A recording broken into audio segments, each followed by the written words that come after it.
ঢাকা ৩ যদি একটু দেখতে চাই যে ঢাকা এবং তার আগে আসলে ঢাকার আলোচনার আগে আমরা যেই আজকের দিনের যেই আলোচনাগুলো আছে সেগুলো যদি একটু দেখতে চাই যে নতুন করে হত্যাযজ্ঞে মেতেছে শত্রুরা, এটি আসলে বিএনপি মহাসচিব মির্জা ফখরুল ইসলাম আলমগীর বলছিলেন এবং তিনি বলছিলেন যে এই যে গণতন্ত্রের মাধ্যমে যেই সরকার দেশের মানুষ ভোটের মাধ্যমে একটা যেই স্বপ্ন দেখছিল সেই যেই স্বপ্ন আসলে বাস্তবায়নের পথে বাধা হচ্ছে এসব চোরাগুপ্তা হামলা এবং নির্বাচন বানচালে টার্গেট করা হচ্ছে গণ অভ্যুত্থানের নায়কদের। এটি বলছেন নাহিদ ইসলাম, অর্থাৎ এনসিপির যে আহ্বায়ক নাহিদ ইসলাম, তিনি বলছিলেন যে নির্বাচন বানচালে টার্গেট করা হচ্ছে অভ্যুত্থানের এবং সেই এবং সার্বিক নিরাপত্তার জন্য আইন শৃঙ্খলা বাহিনীর সঙ্গে ইসির বৈঠক অনুষ্ঠিত হয়েছে। সেখানে আসলে বলা হয়েছে যে নির্বাচন নিয়ে যেসব যেই শঙ্কার কথা তৈরি হচ্ছে বা নিরাপত্তা নিয়ে যেসব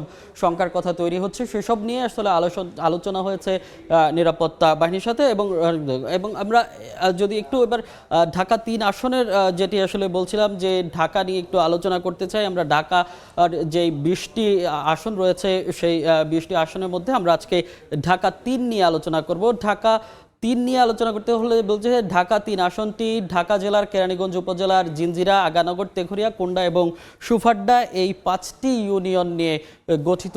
ঢাকা মোট যে ভোটার সংখ্যা ঢাকা ৩ আসনের 3,42,542 জন। এর মধ্যে পুরুষ ভোটার আছে 1,74,894 জন এবং নারী ভোটার রয়েছে 1,67,646 জন। এবং এর মধ্যে আসলে যেটি আসলে বলছিলাম আমরা যে এখানকার যেই ভোট কেন্দ্র রয়েছে মোট 126টি। আমরা একটু যদি দেখতে চাই যে ঢাকা ৩ আসলে যে কারা আসলে নির্বাচনের মাঠে লড়ছেন, আমরা দেখছি বিএনপির প্রার্থী এখানে হয়েছেন গয়েশ্বরচন্দ্র রায়। গয়েশ্বরচন্দ্র রায় বিএনপির স্থায়ী কমিটির সদস্য এবং সেই সঙ্গে তিনি সাবেক যেই প্রতিমন্ত্রীও ছিলেন, পরিবেশ এবং বন প্রতিমন্ত্রী। এবং তারপর আছে দাঁড়িপাল্লা প্রতীকে অর্থাৎ জামায়াতে ইসলামীর পক্ষে এখানে লড়ছেন যে অধ্যক্ষ শাহিনুর ইসলাম, তিনি ঢাকা জেলা জামায়াতের নায়েবে আমির এবং ইসলামী আন্দোলনের আমরা দেখেছি যে আলহাজ সুলতান আহমেদ খান এবং এনসিপির যে প্রার্থী এখনো ঢাকা ৩ আসনে চূড়ান্ত হয়নি। ঢাকা ৩ আসনে আছেন রিপোর্টার এম এ আজিম, আমরা সরাসরি যুক্ত হব তার সঙ্গে। আজিম, ঢাকা ৩ আসনের সবশেষ আপনার কাছে কি তথ্য আছে এখন পর্যন্ত?